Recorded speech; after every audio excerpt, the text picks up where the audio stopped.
Welcome to a new episode of the COVID-19 special.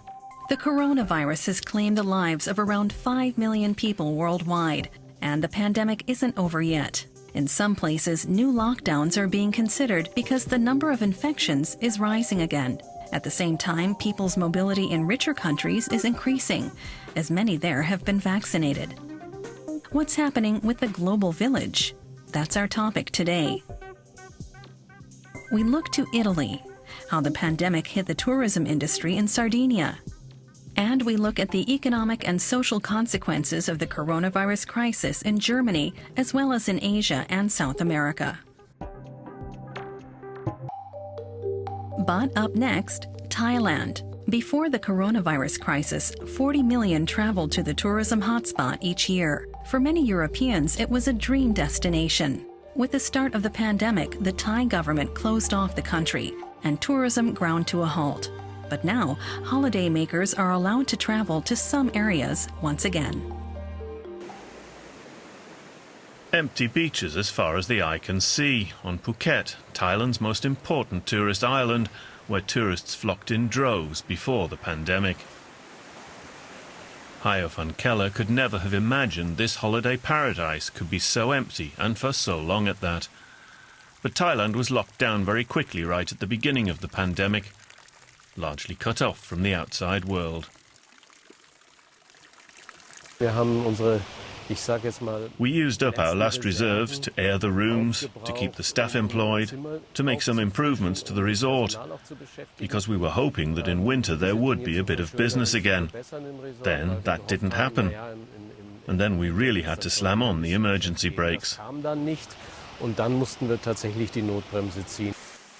He tried to keep his 80 employees on for as long as possible. Now he barely has enough work for 33 of them. And most of that is only part-time. Tourists have only been allowed to enter Thailand again since the 1st of July this year, under a pilot project called the Phuket Sandbox, a program with strict anti-coronavirus measures. Would-be tourists have to provide a ream of documentation to enter the country, proof of vaccination, health insurance, special hotel bookings, a negative corona test, to name only a few. For many it's just too much bureaucracy. If they have questions, or if it's too difficult for someone, then we even do it for them. That's doable.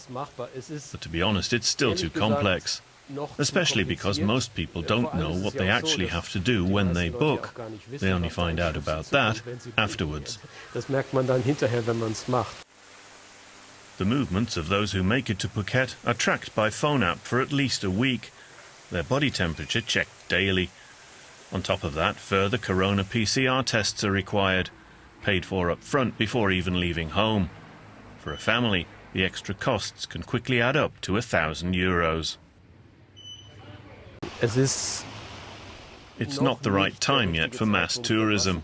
At the moment, you have to say that these are all individual travellers who really want to travel and who have a particular reason to travel. Like here, for example, we have the Ayurveda Program, which you won't find easily elsewhere in the world.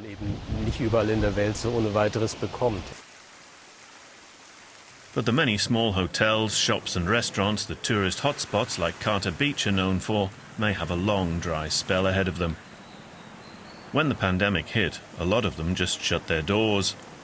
There was hardly any help from the state, and the banks wouldn't give credit either.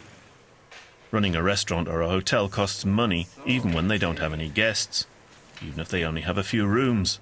Equipment and facilities have to be kept in working order. Taps have to be run regularly. You can't just close down and open up again later. Even we don't have guests there in the room, but we have to maintain the room as the good condition.